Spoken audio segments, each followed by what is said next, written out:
People here are engineers? Okay. And how many people have an Android device? Awesome. This is going to be really easy. Okay, cool. So we're going to talk about two things. One is I'm just going to sort of give an overview of our sort of perspective on the mobile industry, where we are today. And then the second thing I'm going to do is talk to you about the latest developments in the world of Android. And to talk about the Nexus S. Okay, so let me just jump straight in. The biggest trend in computing today is the device that you have in your hands. The smartphone is basically the defining iconic product of our time. And actually the shift to mobile is happening extremely fast.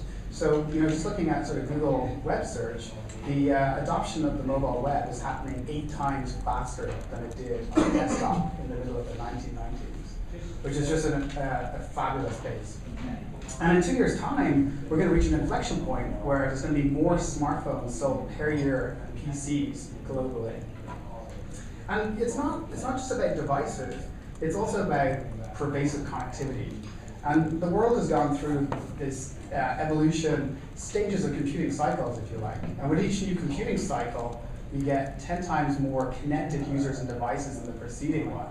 And a modern smartphone is connected to the internet 24/7, no matter where you are. And those connections are getting faster, right? So invariably you're on Wi-Fi, which is backed up by broadband, say at home or at work. Or increasingly we're getting faster networks, such as LTE that's coming around the corner with speeds up to 15 megabits per second. And then consider the fact that the device and applications are basically connected to huge global data centers around the world, the proverbial cloud. And if you consider the computing power of the cloud and the fact that the phone has unfettered access to it, you start to realize that what you have in your pocket isn't a phone, but is really a supercomputer. And you can do things today that were almost inconceivable a couple of years ago, right? So you can read any newspaper in any language instantly on your phone. You can ask your phone to navigate you and bring you somewhere. You can ask it to call any business in the world. You can hold it up and it will recognize the music in the background, and you can use something like Spotify to play it right back at you and purchase the music. So really amazing. Okay, so what I want to do is talk a little bit more about Android. So that's kind of like a backdrop of sort of how we're seeing the industry right now. So as many of you already know this, Android started with one really simple idea, and that was to build an open mobile platform with the express goal of speeding up the innovation in the mobile ecosystem for benefit of users. And Android is the first mobile platform built from the ground up with the internet in mind. It's an open platform, it's got Java SDKs, it's got native SDKs, any developer can write for it, and any OEM can embed it in a handset. And Android is doing phenomenally well. So I have a little excerpt from, I think it was this week or last week's Economist, the source comes from Gartner, where they're showing that Android sales has now passed out RIM and iPhone, and it's only number 2 to Symbian. And in fact, Carphone Warehouse, who's one of our partners for Nexus S, we'll talk about that in a moment, announced at the beginning of the week that by the end of this quarter, Android will be the fastest selling or their largest selling mobile platform, and they operate in 9 different countries. So it's pretty amazing. Now, also the ecosystem is doing phenomenally well. So since May, the number of applications in the Android market has increased from 50,000 to well over 100,000.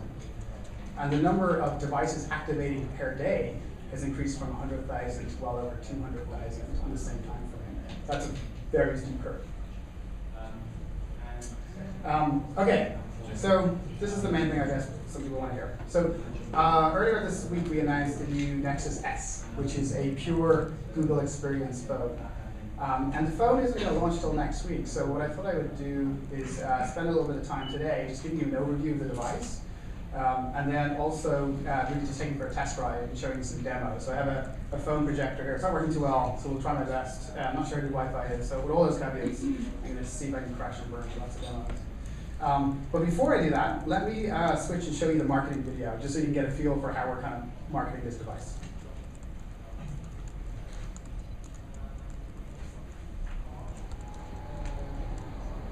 Listen to Hello, Hello.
The nice marketing folks at Google chose a French soundtrack for today.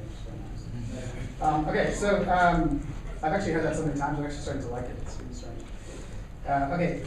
So what is this phone? Well, it's a phone that we've been working on for pretty much the whole of 2010, and it's a pure Google experience device, and it's co-developed between Google and Samsung. The S in the name is a reference to the Galaxy S, so the phone is based on that family of device. But as you'll see in a moment, there's lots of new hardware and software in it. And it's also the first phone with Android 2.3, which is Gingerbread, our new version of Android, which has lots of features, which I'm going to go through in a moment. And it's also our fastest version of Android as of yet. And we're calling this phone a pure Google experience. So it's unlocked and it's unfiltered. And the idea is to provide you with the best access to Google, both in terms of the latest Android releases and features, and also the latest Google applications. So what's under the hood? Well, the actual phone runs on a 1 gigahertz Hummingbird processor. So this is the same processor architecture as the Nexus 1. So it's an ARM-based Cortex A8 with the same clock frequency. But it has a big difference. It has much better memory bandwidth.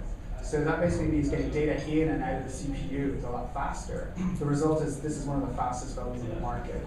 It zips along. It doesn't have an SD card, but it has inbuilt RAM, in the form of NAND flash. So it's got 16 gigabytes of memory.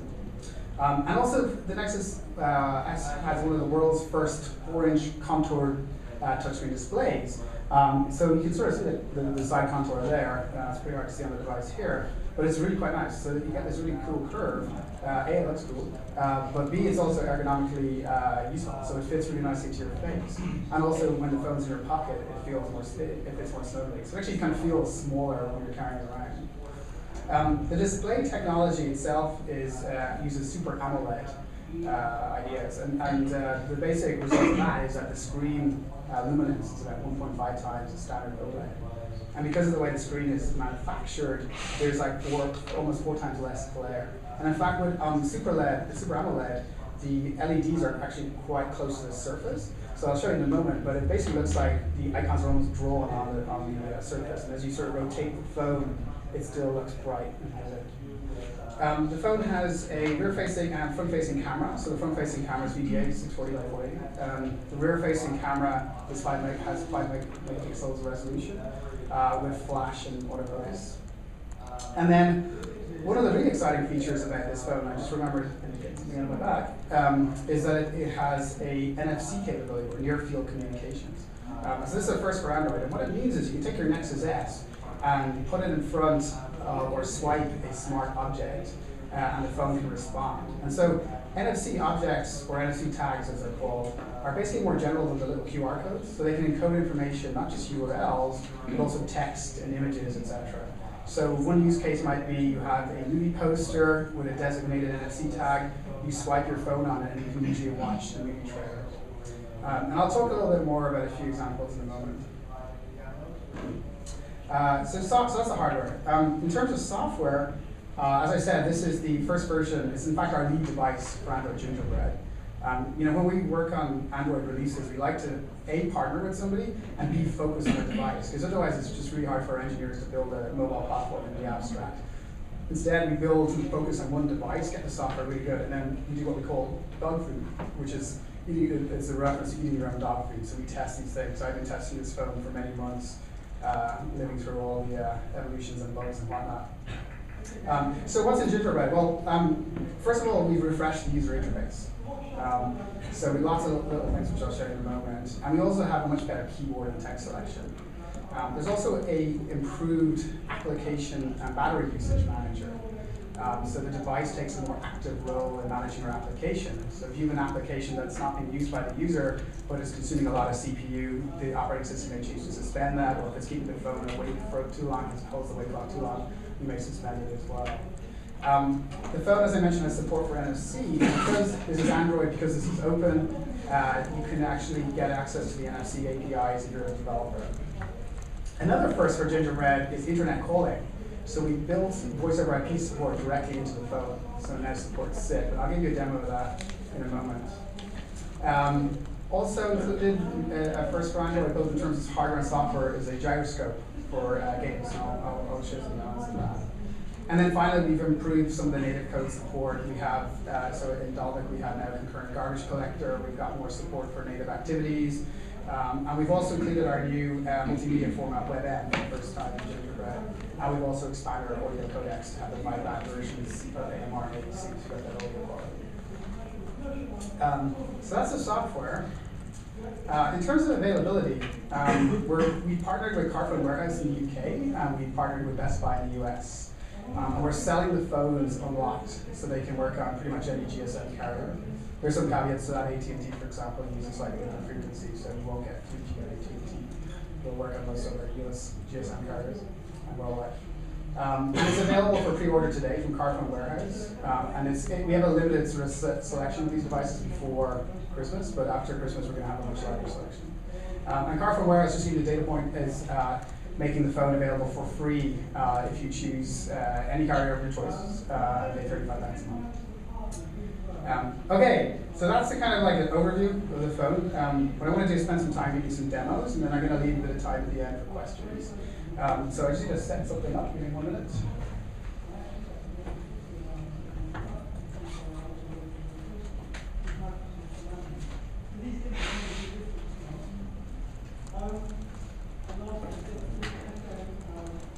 Okay, so the first thing I'm going to show you is what's changed in the user interface.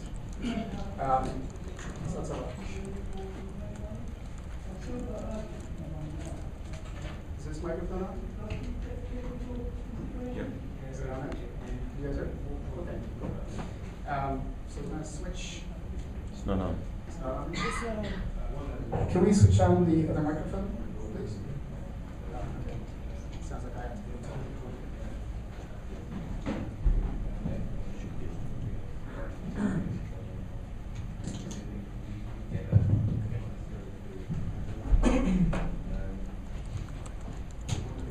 Okay, so I think just the volume is a bit low on this one. Can we turn the volume up a little bit? Thanks.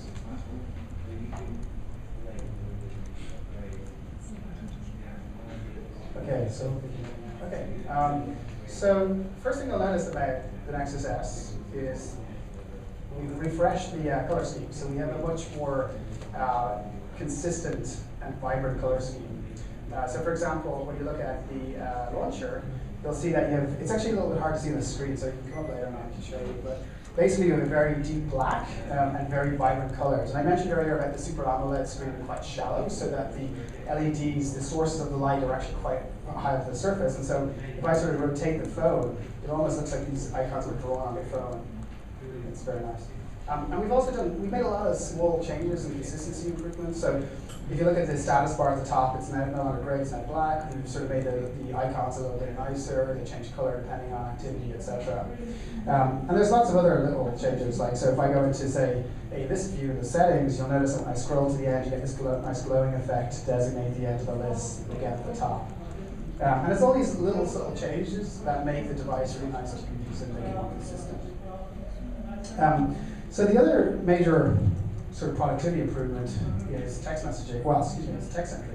So if I go and try and use the keyboard, what you'll notice is that we've now reshaped and repositioned keys. And so we've really optimized for faster and more accurate text entry. Of course, I'm going to make a mistake as I try to type at this weird angle, but let me just show you this.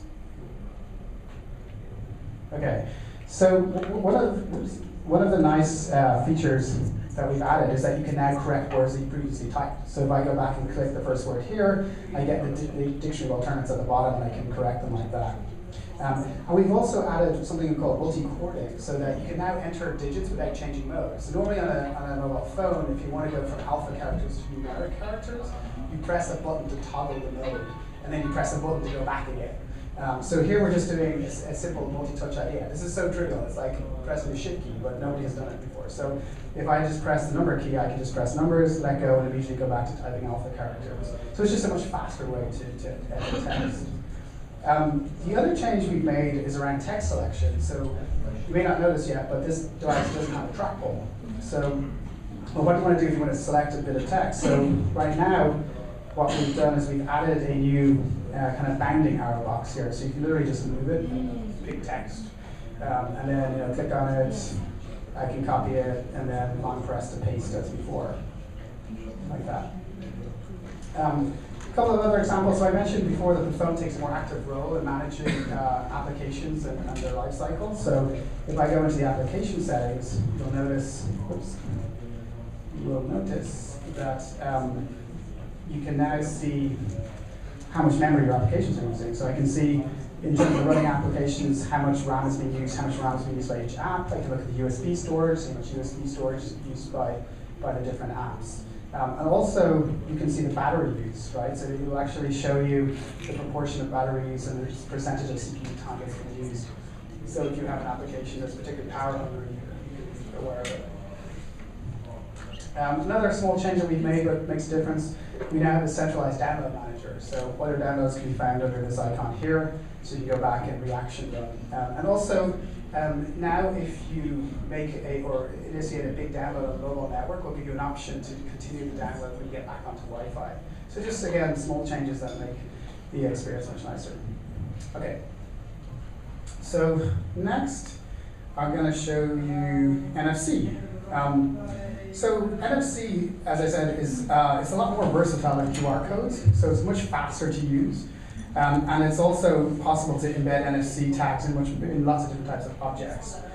So the example I gave earlier was that you walk up to a movie poster, put the phone up against the poster, and then you can watch the trailer live. Another use case might be you go up to a shop front, and there's a decal on the shop front, you swipe your phone, and then you get the latest reviews and ratings. Maybe it's for a restaurant. And actually, if I just switch back to here, what this image is showing is this is a little Google box with a star, and it's a trial that we just started literally last week in Shibuya in Tokyo. We have a Google office in Tokyo. Well, it wasn't Shibuya, we moved to Roppongi. And what this trial is about is basically it's an NFC tag, and people can go up and swipe their phones on it. And what it does is something really simple. It just creates a star in Google Maps for the business. So next time you go into Maps, you'll see a star for the location where that business is. So in a sense, what we've done is we've sort of created a physical bookmark for a place. And it's just a very simple trial that we're trying out now. And just to show you how NFC works, let me switch back to the phone. So here I've got this is a little NFC tag. It's just a sticker, and it can be embedded in anything. You can't really see the light, but there's a aerial through here. And how NFC works, well, there's different modes, but the phone basically energizes this circuit. So there's no power in this until the phone induces a current in it, and then there's a little chip on it, and the phone can send information to the chip, and the chip can do computations and send information back. So it's pretty flexible and versatile. In this case, I just did something really simple. I just took the URL for the Buckingham Palace Google Maps place page, the information page basically on Buckingham Palace, and encoded it in this. So assuming this works, all I have to do is simply put the phone on top of it, and the phone will respond. And there's the URL for the place page, and I can click on it, and you can see the place page for Buckingham Palace. So it's really simple to use. That's kind of an interesting use case. But if you actually go to Japan, to some of the major cities like Tokyo, you'll notice that people use NFC a lot. So Docomo phones come with NFC built in, and you can actually use them for quite a few things. So one of them is public transport, and also you can use them for making small payments. The system's called SpeedCap. And the technology they use it's a close variant to this NFC. It's called Felica made by Sony, but they're very closely related. And so the NFC chip in this phone also has a secure element. So you can basically put secure programs on it to do use cases like transit and possibly make payments in the future. Okay, so that's a quick overview of NFC. Let's see, what else we got to talk about? Okay, internet calling. This was the best image I could find. Obviously, the analogy is kind of broken because it's wide. I find all my images by going to images.google.com, typing them in, and I try to take the second page so everybody doesn't see it and think it's obvious. That's where this came from, so Google will see it. And I have no idea where it came from. This is probably illegal. So anyway, what's this about? Right. Well, so we've added a SIP stack, right? So the most popular voice over IP protocol today is something called SIP. It stands for Session Initiation Protocol. And it allows you to place phone calls over the internet. There's actually two voice over IP protocols. One's called H323, or yes, 323, and the other one's called SIP. H323 grew out of telecoms engineers trying to make telecoms protocols work in the internet. And SIP started the other way. So it's basically, the joke is, it was internet nerds discovered telephony. So SIP's a lot better. And so the way it works is that you need to have a third-party SIP provider, and you just configure the phone to use that SIP provider, and you can now place phone calls when on Wi-Fi over the internet, and you can also receive calls. And you're just using the standard dialer and interface. So let me give you an example of how it works.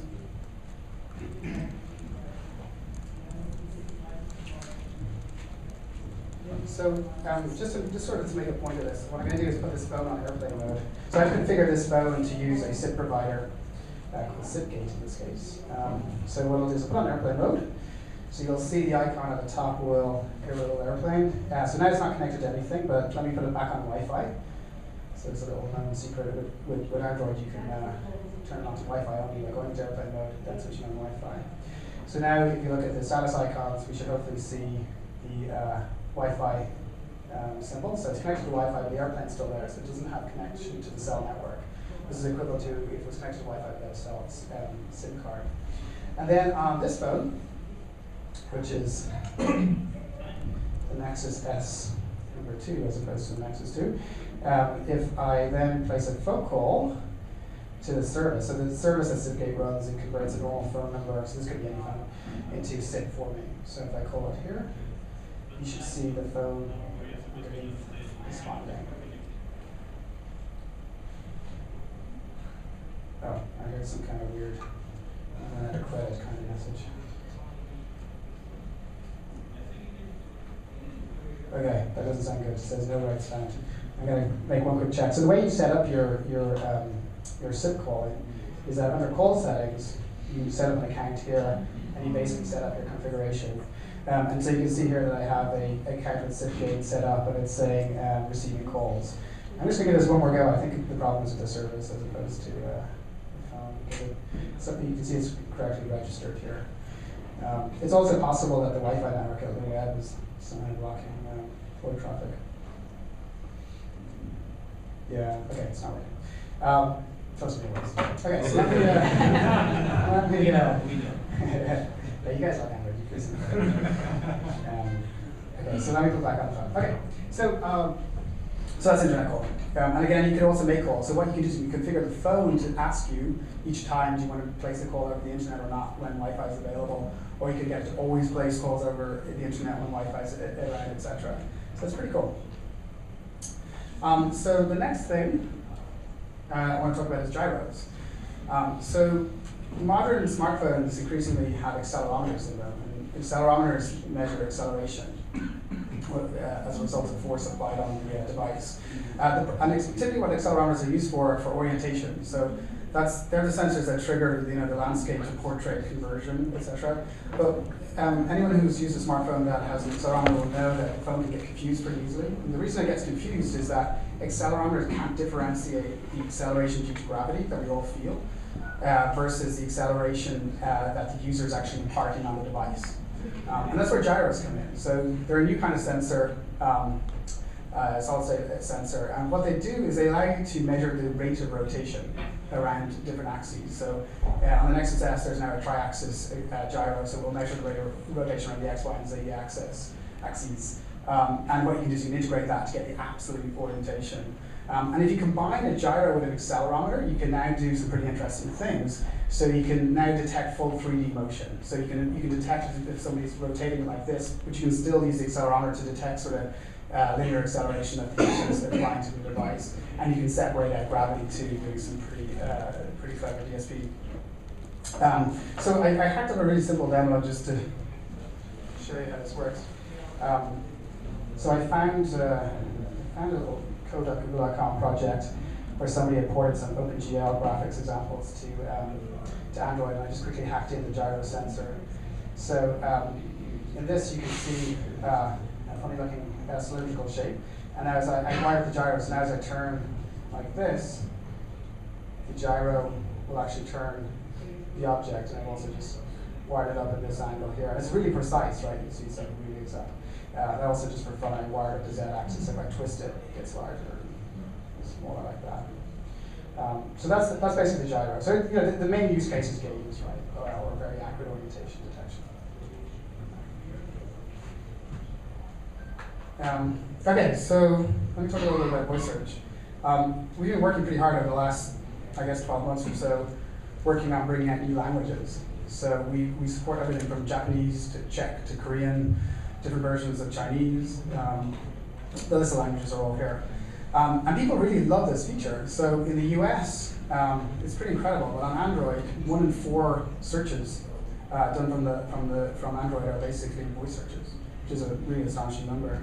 And so we've sort of been encouraged by that, so we've been bringing to new languages, but we've also been bringing new features to the phone as well. So let me give you a run through of some of the things that you can do.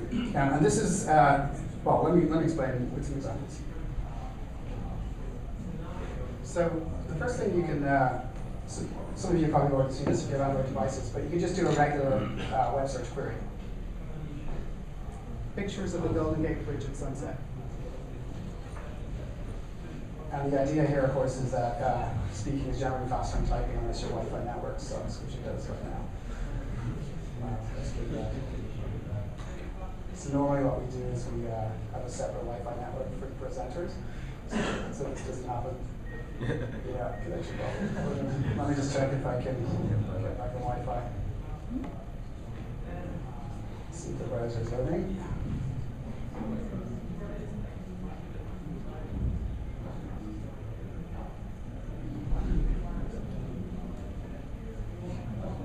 Yeah, it's not good. Okay,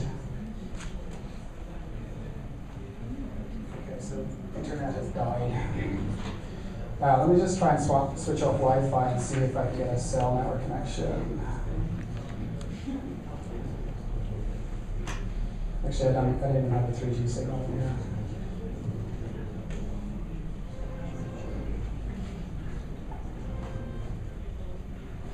I think we just basically saturated the Wi-Fi access point here because a lot of people have devices and computers.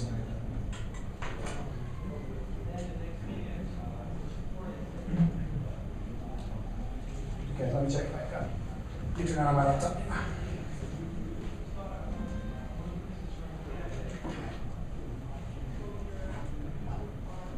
Okay, that looks good. Okay, let me switch back. Just bear with me for a minute.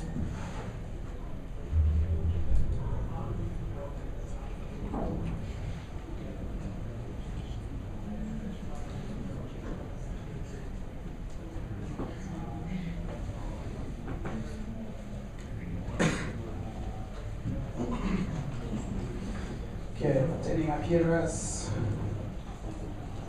That's very slow.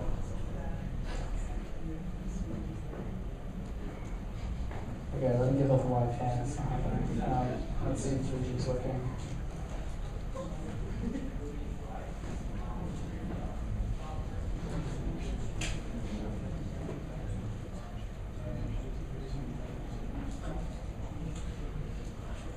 It's kind of ironic that you go to a conference call that we have and you can't actually access it. Okay, one last go on Wi-Fi and we'll be fine.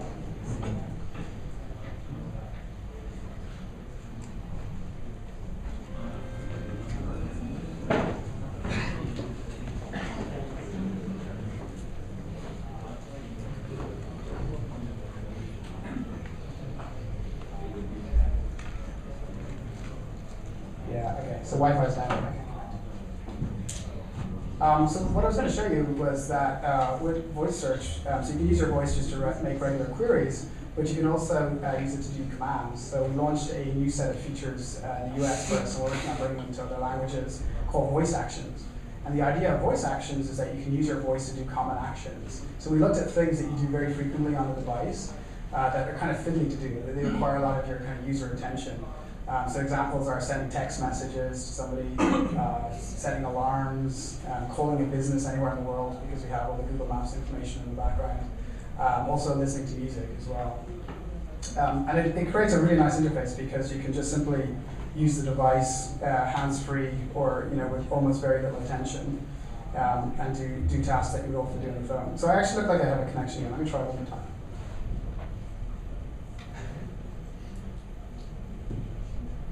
If you don't first succeed, try again. Here we go. pictures of the Golden Gate Bridge and sunset. And so now the audio is streamed up to the server, and then our speech recognition systems have then done analysis of the audio, created a hypothesis set, sent it back to the phone, and there you go. And so especially for long queries, when your network works, it's much faster than typing, which is really cool. So let me give you some example of commands. So the first one, this is available actually worldwide. It's a navigation command.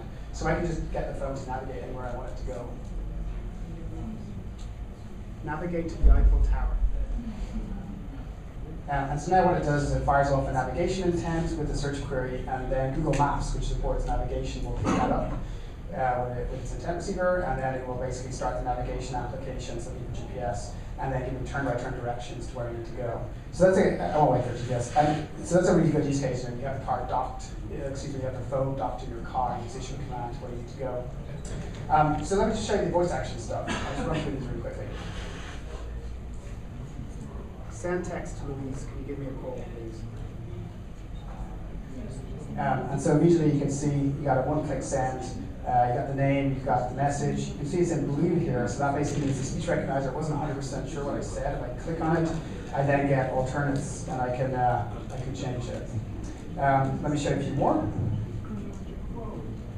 Set alarm for 8:30 a.m.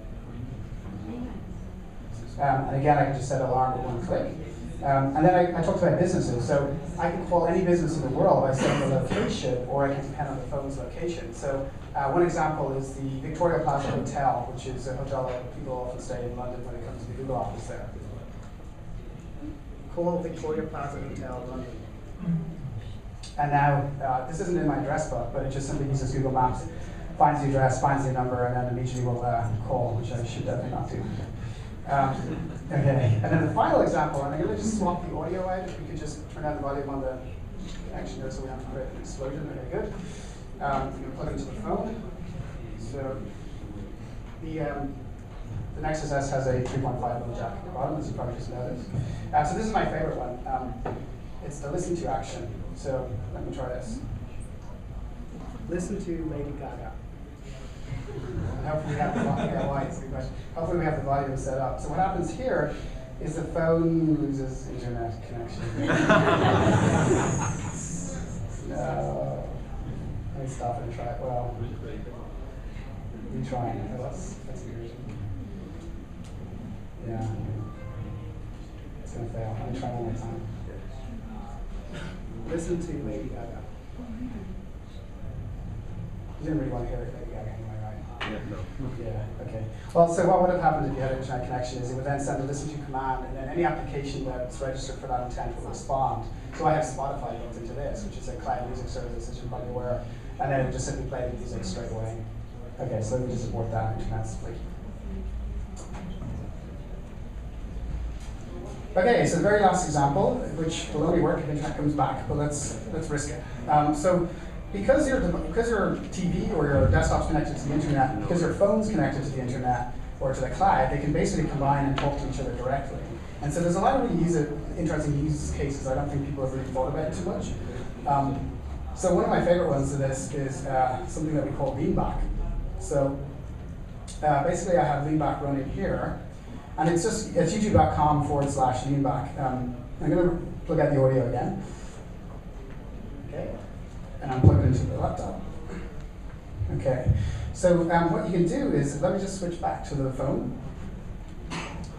You can get this application in market, which we call YouTube Remote, like this. And what it will allow you to do... I'll make sure to comply with your sensible request. It's constructive criticism like yours that will keep me on my toes. And that's a good thing to do, Bernie. The camera just...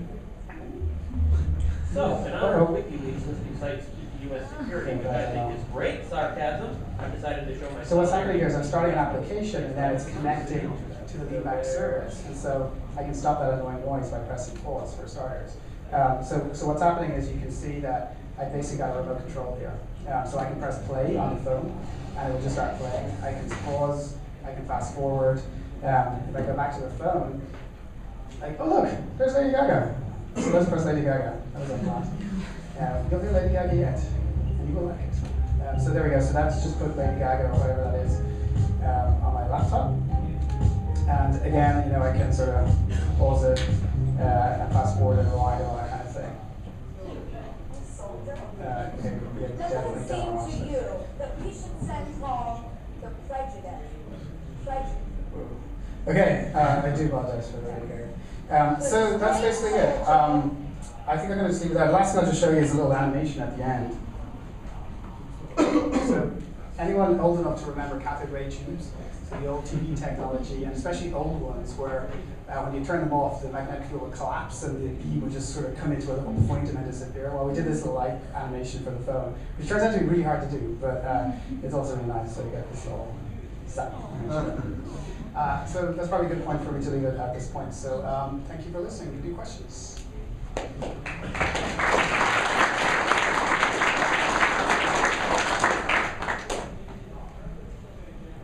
Okay, I guess we should pass the next one. Unless you want to shout. You shout out the question. Is voice over IP only possible over Wi-Fi? Yeah, today it's only enabled for Wi-Fi, so we look for a fast connection. Yep. Do I need a special SIM card for NFC? Do you need a special SIM card for NFC? No. Yeah, that's a good question. So some NFC technologies use the SIM card to store the secure element, but on the phone the secure element is actually built in, so it's completely independent of the SIM card. Yep. On the voice over IP, shall there be some voice code continuity available, like switching from GSM to Wi-Fi? So, right, so like the question is, there a handover basically, so if you're on Wi-Fi and you walk out of your house with a switch? So not yet today, this is like our first version, so there's quite a few improvements we can make on it over time. I have three different questions. The first about the keyboard. You showed us a QWERTY keyboard. Yeah. What about AZERTY keyboard? About which keyboard? AZERTY. AZERTY?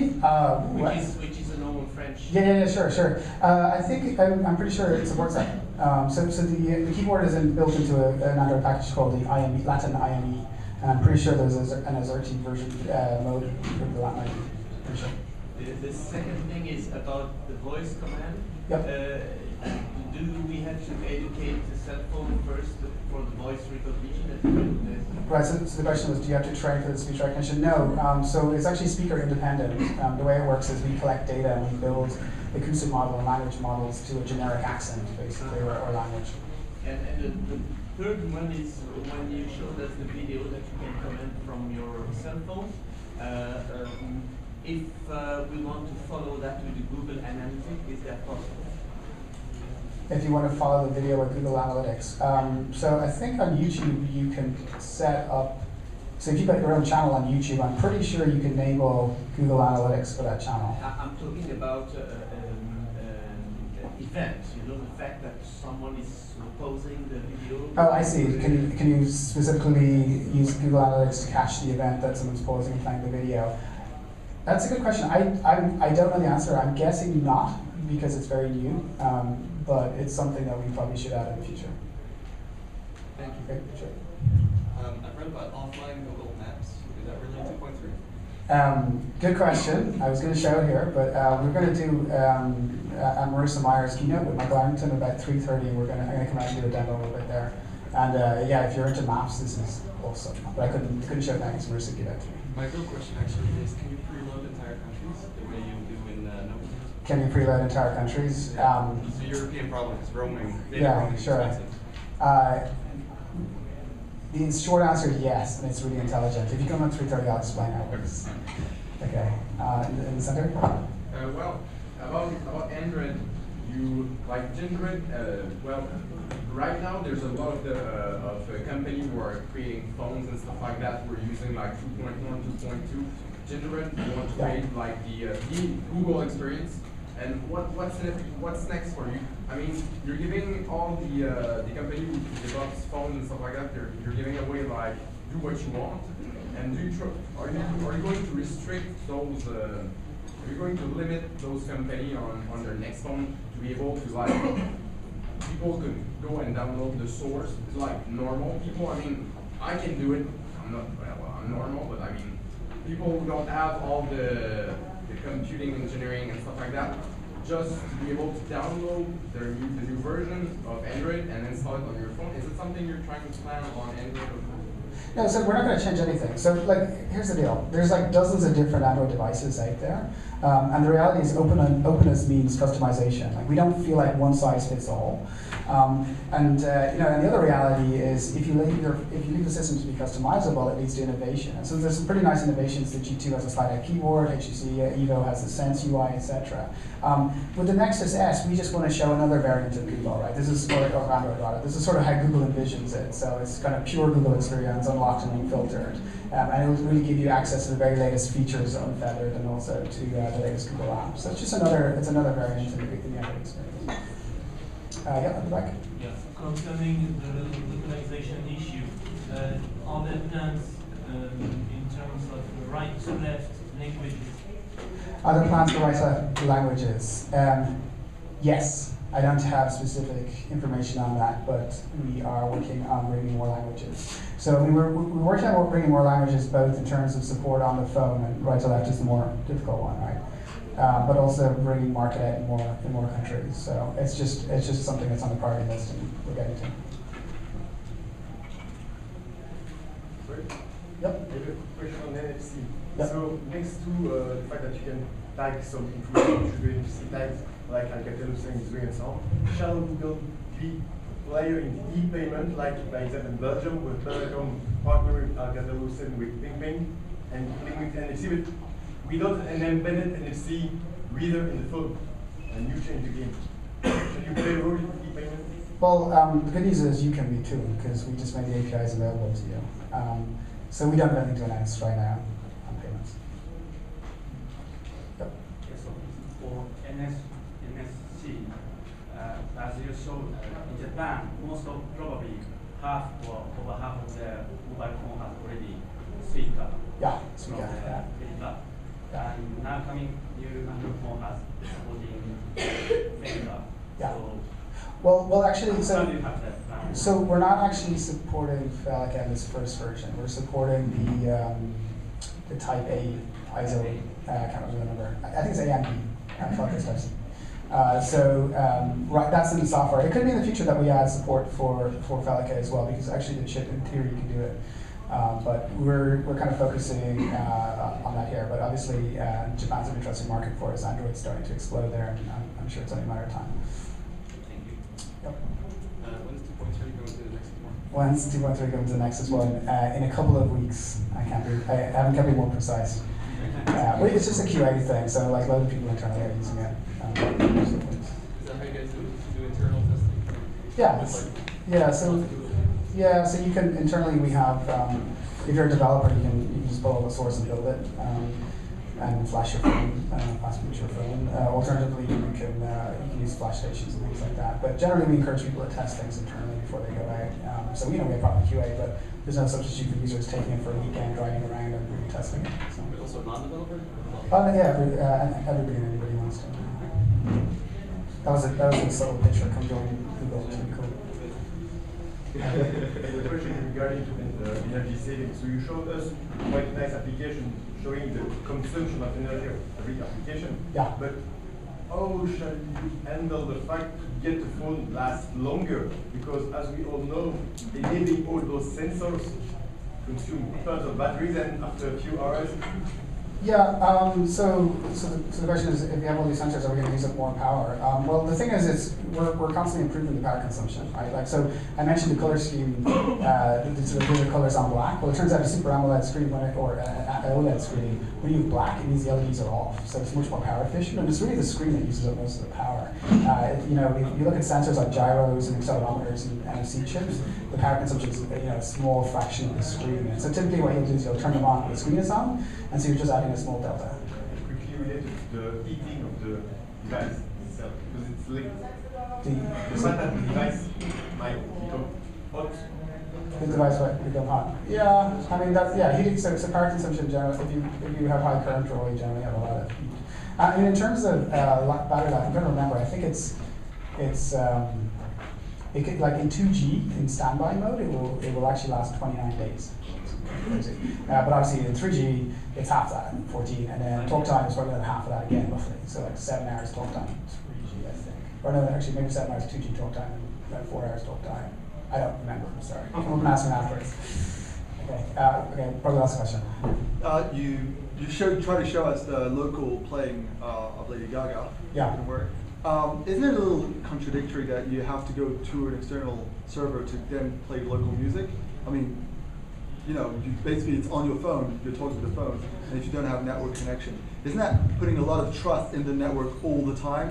Because there are still lots of places where you don't have a network, you're not at home, you're roaming. I mean, isn't that too much trust in the cloud, I think? Yeah, I mean, I think there's a balance. So you know, you'll see the new Google Maps version that we're going to show later this afternoon at Marissa and Michael's talk is sort of tries to strike that balance. So it's still cloud-based, because you want the cloud-based, you want to refresh its data, and you want to update it all the time. But then you want to have some kind of caching, clever caching, so that when you end up in patchy conditions, that it still works. So I mean, the case I was showing is just Spotify, which is a cloud-based service. I think you can also tag songs in Spotify to make available for all clients. They do have a feature to accommodate that. Okay, we better wrap up because we've got another session at 2 o'clock. So thank you all for coming.